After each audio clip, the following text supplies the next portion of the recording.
Hello दोस्तों। सबसे पहले मैं आपसे रिक्वेस्ट करना चाहती हूँ कि वीडियो देखने के बाद सब्सक्राइब ज़रूर कर लीजिएगा। मैं इन वीडियोस को बनाने में बहुत मेहनत करती हूँ और इसी से मैं अपना खर्चा चलाती हूँ। जो भी सब्सक्राइब करेगा मैं दुआ करती हूँ कि उसकी ज़िंदगी बहुत अच्छी, अमीर और खुशहाल हो। प्लीज़ प्लीज़ सब्सक्राइब कर लीजिएगा। दोस्तों, आज की कहानी है एक छोटे से शहर की, जहाँ की गलियों में अभी भी पुरानी दोस्ती और पड़ोस की गर्माहट बाकी है। शहर का नाम है मीरापुर। यहाँ की एक पुरानी कॉलोनी में रहते थे राम प्रसाद जी। उनकी उम्र 50 के आसपास थी। उनके बेटे अर्जुन इंजीनियरिंग करके दिल्ली में अच्छी नौकरी कर रहे थे और बहू प्रिया घर संभालती थी। राम प्रसाद जी रिटायरमेंट के बाद भी सुबह शाम टहलने जाते, पड़ोसियों से बातें करते और अपने छोटे से बगीचे में फूल पौधे लगाते। उनकी पत्नी का देहांत हुए 10 साल हो चुके थे, लेकिन वे कभी शिकायत नहीं करते थे। बस कहते, जो भगवान ने दिया उसी में खुश रहना चाहिए। उनके घर के ठीक बगल वाला मकान पिछले 2 साल से खाली पड़ा था। मालिक विदेश चले गए थे और बेचने की कोशिश कर रहे थे, लेकिन कोई खरीदार नहीं मिल रहा था। आखिरकार उन्होंने कीमत काफ़ी कम कर दी। जैसे ही कीमत घटी, लोग देखने आने लगे। एक सुबह राम प्रसाद जी अपने आंगन में चाय पीते बैठे थे। ठंडी हवा चल रही थी। तभी उन्होंने देखा कि एक आदमी और एक औरत मकान मालिक के साथ बगल वाले घर की ओर जा रहे हैं। आदमी लगभग 50-55 साल का था, साधारण कपड़ों में। औरत थोड़ी छोटी उम्र की लग रही थी, करीब 45 के आसपास। दोनों शांत और सभ्य दिख रहे थे। राम प्रसाद जी चुपचाप देखते रहे। कुछ देर बाद मकान मालिक बाहर निकले और मुस्कुराते हुए बोले, राम प्रसाद भाई, कैसे हैं आप? चाय पी रहे हो ना? राम प्रसाद जी हंसकर बोले, हाँ भाई, आप भी बैठिए ना। नहीं, अभी काम है, ये लोग घर देख रहे हैं। थोड़ी देर बाद वो औरत और आदमी बाहर आए। औरत ने मकान मालिक से कहा, घर बहुत अच्छा है, रोशनी भी अच्छी आती है, लेकिन कीमत थोड़ी ज़्यादा लग रही है। अगर आप थोड़ा और कम कर दें तो हम सोच सकते हैं। मकान मालिक ने कहा, बहन जी, मैंने पहले 28 लाख रखा था, अब 25 लाख कर दिया है, इससे कम नहीं हो सकता। औरत ने राम प्रसाद जी की ओर देखकर कहा, आप ही बताइए, क्या कह रहे हैं हम? घर अच्छा है, लेकिन बजट भी देखना पड़ता है ना। राम प्रसाद जी मुस्कुराए और बोले, देखिए, घर वाकई अच्छा है, पड़ोस अच्छा हो तो कीमत से ज़्यादा खुशी मिलती है, लेकिन आपकी बात भी सही है। आखिरकार बात पक्की हो गई 24 लाख में। औरत ने थोड़े पैसे एडवांस दिए और अपना नाम बताया। मेरा नाम सुशीला है और ये मेरे पति अशोक कुमार। हम दिल्ली से शिफ्ट होकर यहाँ आ रहे हैं। अशोक की तबीयत ठीक नहीं रहती, इसलिए शांत जगह चाहिए थी। कुछ हफ्तों बाद सुशीला और अशोक उस घर में आ गए। सामान शिफ्ट करते समय राम प्रसाद जी ने अपनी तरफ से मदद की। अर्जुन और प्रिया भी आए और सबने मिलकर सामान अंदर रखा। सुशीला बहुत शुक्रिया अदा करती रही। पहले कुछ दिन तो बस नमस्ते नमस्ते का सिलसिला चला, फिर धीरे धीरे बातें बढ़ने लगीं। सुशीला सुबह राम प्रसाद जी के बगीचे में फूल देखने आ जाती। कभी कहती, भैया, आपके गुलाब कितने सुंदर खिले हैं, मुझे भी 2-4 पौधे दे दीजिए ना। राम प्रसाद जी खुशी खुशी दे देते। धीरे धीरे दोनों परिवारों में अच्छी बनने लगी। अशोक कुमार की तबीयत अक्सर खराब रहती, वे ज़्यादातर घर पर ही रहते। सुशीला अकेले ही बाजार जाती, घर संभालती। राम प्रसाद जी अक्सर कहते, बहन, कोई ज़रूरत हो तो बताना, हम पड़ोस में ही हैं। एक दिन सुबह राम प्रसाद जी अपने बरामदे में बैठे अखबार पढ़ रहे थे। तभी सुशीला आई और थोड़ी परेशान लग रही थी। भैया, एक समस्या हो गई है। हमारे घर का पानी का मोटर अचानक खराब हो गया। पूरा दिन पानी नहीं आया। प्लम्बर को फ़ोन किया तो कह रहा है कल आएगा। राम प्रसाद जी तुरंत उठे। चिंता मत करो, मेरे पास एक अच्छा प्लम्बर का नंबर है, अभी फ़ोन करता हूँ। वे फ़ोन करके प्लम्बर को बुला लाए। प्लम्बर आया और मोटर ठीक कर दिया। सुशीला ने बहुत धन्यवाद कहा। शाम को उन्होंने राम प्रसाद जी के लिए घर का बना हुआ हलवा भेजा। प्रिया ने हलवा खाते हुए कहा, पापा, सुशीला भाभी बहुत अच्छी हैं ना? राम प्रसाद जी मुस्कुराए, हाँ बेटा, अच्छे लोग हैं। धीरे धीरे दोनों परिवार एक दूसरे के करीब आने लगे। कभी सुशीला प्रिया को सब्जी की नई रेसिपी बताती, कभी प्रिया सुशीला को सिलाई में मदद करती। अशोक कुमार राम प्रसाद जी के साथ शाम को पार्क में टहलने जाते। दोनों पुराने ज़माने की बातें करते, लेकिन एक दिन अचानक कुछ गड़बड़ हो गई। रात के 9 बजे थे। रामप्रसाद जी टीवी देख रहे थे। तभी बाहर से शोर सुनाई दिया। वे बाहर निकले तो देखा कि सुशीला और अशोक के घर के सामने कुछ लोग खड़े हैं। अशोक कुमार बहुत गुस्से में थे और सुशीला रो रही थी। रामप्रसाद जी तेजी से गए। पूछा, क्या हुआ भाई? अशोक कुमार ने गुस्से में कहा, रामप्रसाद भाई, ये लोग हमारे घर का हिस्सा मांग रहे हैं। कह रहे हैं कि ये ज़मीन उनके दादा की थी। पुराने कागजात दिखा रहे हैं। वो लोग पड़ोस की एक और कॉलोनी से आए थे। उन्होंने दावा किया कि 20 साल पहले जब सुशीला के घर वाले ने ये ज़मीन ली थी तब कुछ पैसे बाकी रह गए थे और अब वे पूरा हिस्सा चाहते हैं। मामला काफ़ी उलझा हुआ लग रहा था। सुशीला रोते हुए बोली, भैया, हमने तो पूरा पैसा दे दिया था, कागजात सब हैं, लेकिन ये लोग झूठ बोल रहे हैं। रामप्रसाद जी ने शांति बनाए रखी। उन्होंने सबको अंदर बुलाया और चाय बनवाई। फिर बोले, गुस्सा करने से कुछ नहीं होगा। कल सुबह हम वकील के पास चलेंगे, सारे कागजात साथ ले चलेंगे। अगले दिन रामप्रसाद जी, अशोक कुमार और सुशीला तीनों वकील के पास गए। वकील ने कागजात देखे और कहा, यह दावा कमज़ोर है, लेकिन कोर्ट जाना पड़ सकता है, खर्चा भी आएगा। अशोक कुमार की तबीयत पहले से कमज़ोर थी।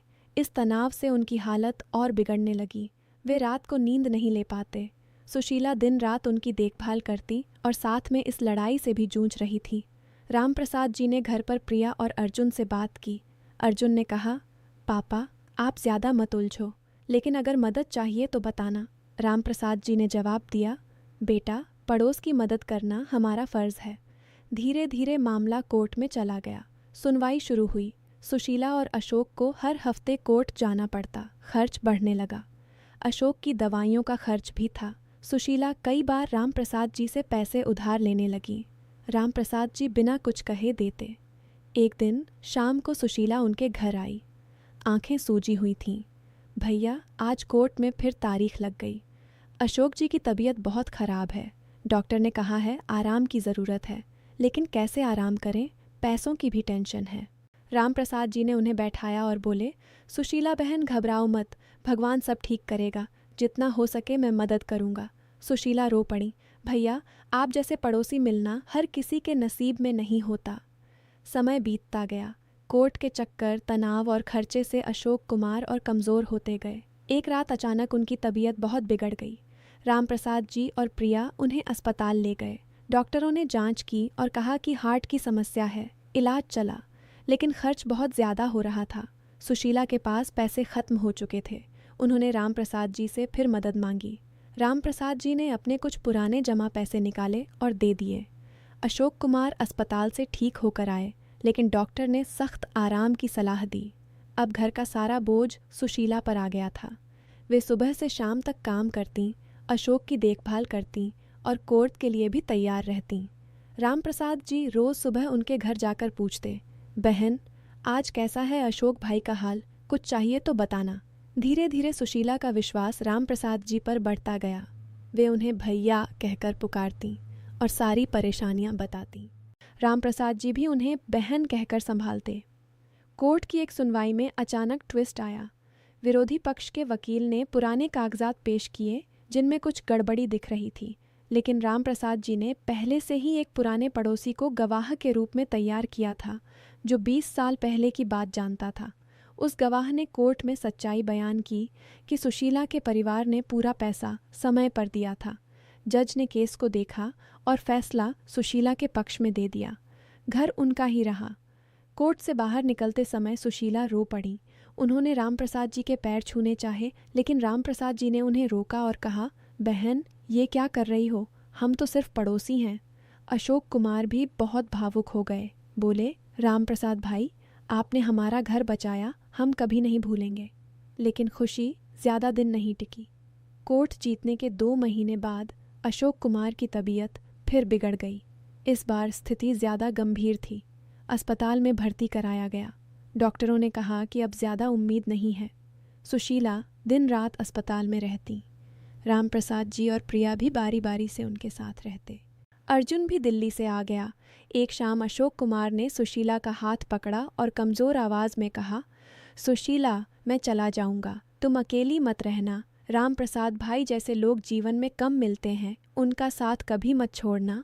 अशोक कुमार उसी रात चल बसे। सुशीला टूट गई। राम प्रसाद जी ने पूरा अंतिम संस्कार का खर्च उठाया। पड़ोस के सारे लोग आए, सुशीला को सांत्वना देते रहे। अशोक कुमार के जाने के बाद सुशीला अकेली रह गई। उनकी बेटी शालिनी, जो दिल्ली में पढ़ रही थी, कभी कभी आती थी, लेकिन वह भी अपनी पढ़ाई और नौकरी में व्यस्त थी। राम प्रसाद जी रोज़ सुशीला के घर जाते, कभी चाय पीते, कभी बगीचे में साथ बैठते। सुशीला कहती, भैया आप न होते तो मैं क्या करती, इस मुश्किल वक्त में आपने हमें संभाला। राम प्रसाद जी जवाब देते, बहन, जीवन में दुख सुख दोनों आते हैं। अकेले रहना आसान नहीं, लेकिन परिवार और पड़ोस ही सहारा होते हैं। धीरे धीरे समय गुजरता गया। सुशीला धीरे धीरे संभलने लगी। उन्होंने घर में छोटा मोटा काम शुरू किया, ट्यूशन देना शुरू कर दिया। राम प्रसाद जी उन्हें हर छोटी बड़ी बात में मदद करते।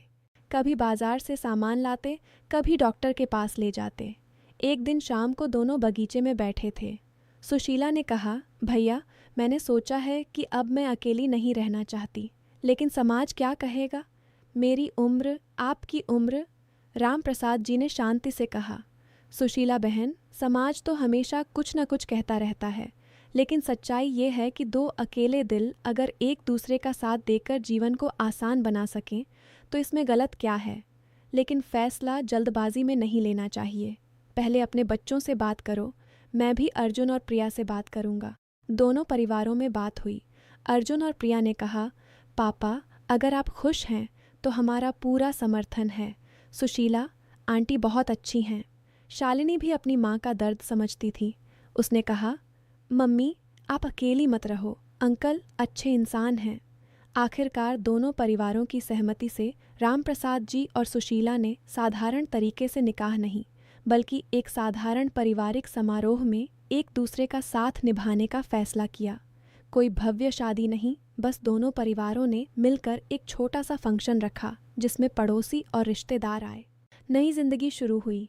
अब दोनों घर एक हो गए थे। सुबह दोनों साथ चाय पीते, शाम को टहलने जाते, बगीचे में साथ काम करते। राम प्रसाद जी का बगीचा और भी हरा भरा हो गया।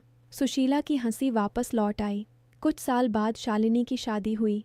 अर्जुन और प्रिया के बच्चे हुए। दोनों दादा दादी बन गए। पूरा परिवार खुशहाल था। राम प्रसाद जी अक्सर कहते, देखा जीवन में कभी हार मत मानो। एक अच्छा पड़ोसी, एक सच्चा साथी जीवन बदल सकता है।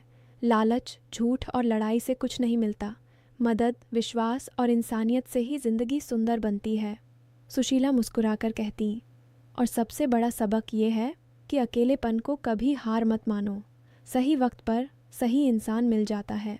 दोस्तों, इस कहानी से हमें सीख मिलती है कि जीवन में चाहे कितनी भी मुश्किलें आएं, सच्चाई, मदद और विश्वास कभी नहीं हारते। पड़ोस की मर्यादा, इंसानियत और परिवार का साथ ही सबसे बड़ा खजाना है। लालच करने वालों का अंत बुरा होता है, जबकि नेकी करने वालों को भगवान ज़रूर सहारा देते हैं। अगर आपको ये कहानी पसंद आई हो तो लाइक ज़रूर करें। कमेंट में बताएं कि आपको सबसे ज़्यादा क्या अच्छा लगा। और हाँ, चैनल को सब्सक्राइब करना न भूलें। अगली कहानी में मिलते हैं एक और अनमोल सबक के साथ। धन्यवाद।